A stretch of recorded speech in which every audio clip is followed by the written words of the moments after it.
കൊല്ലത്ത് ചുരിദാർ ധരിച്ചെത്തിയ അധ്യാപികയെ സ്കൂൾ ഗേറ്റിൽ തടഞ്ഞ സംഭവത്തിൽ ഹൈക്കോടതി ഇടപെടുന്നു. നെടുമ്പത്തൂർ ഈശ്വരവിലാസം ഹയർ സെക്കൻഡറി സ്കൂളിലെ പ്രധാന അധ്യാപിക സിന്ധു എസ് നായർക്ക് പോലീസ് സംരക്ഷണം നൽകണം എന്നാണ് കോടതിയുടെ നിർദ്ദേശം. മാനേജർക്കെതിരെ എന്ത് നടപടിയെടുത്തുവെന്ന് വിദ്യാഭ്യാസ വകുപ്പ് സെക്രട്ടറി കോടതിയെ അറിയിക്കണമെന്നും നിർദ്ദേശം.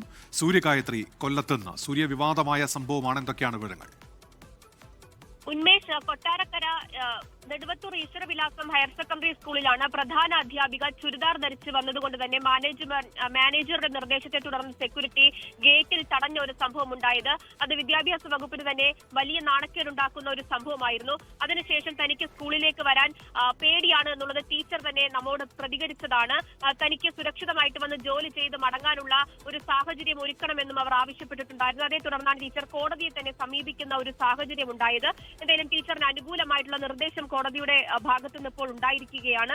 ഹർജി തീർപ്പാകും വരെ പ്രധാന അധ്യാപികയുടെ ദൈനംദിന പ്രവർത്തനങ്ങളിൽ സ്കൂൾ മാനേജർ ഇടപെടരുത് എന്നുള്ള നിർദ്ദേശം കോടതിയുടെ ഭാഗത്തുനിന്നുണ്ടായിരിക്കുന്നു.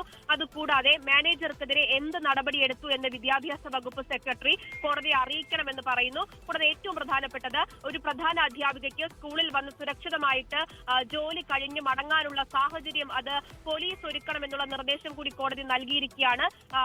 പ്രധാന അധ്യാപിക സിന്ധു എസ് നായർക്ക് പോലീസ് സംരക്ഷണം ഒരുക്കണമെന്ന് കോടതി കൊട്ടാരക്കര പോലീസിനാണ് നിർദ്ദേശം നൽകിയിരിക്കുന്നത്. ഉന്മേഷ്, ലോകത്തെവിടെയായാലും ഏത് സമയത്തും 24 വാർത്തകളും ഓഗ്മെന്റഡ് റിയാലിറ്റി പാക്കേജുകളും എക്സ്പ്ലെയിനറുകളും വിശദമായി കാണാൻ ഞങ്ങളുടെ യൂട്യൂബ് ചാനൽ നിങ്ങൾക്ക് സബ്സ്ക്രൈബ് ചെയ്യാം.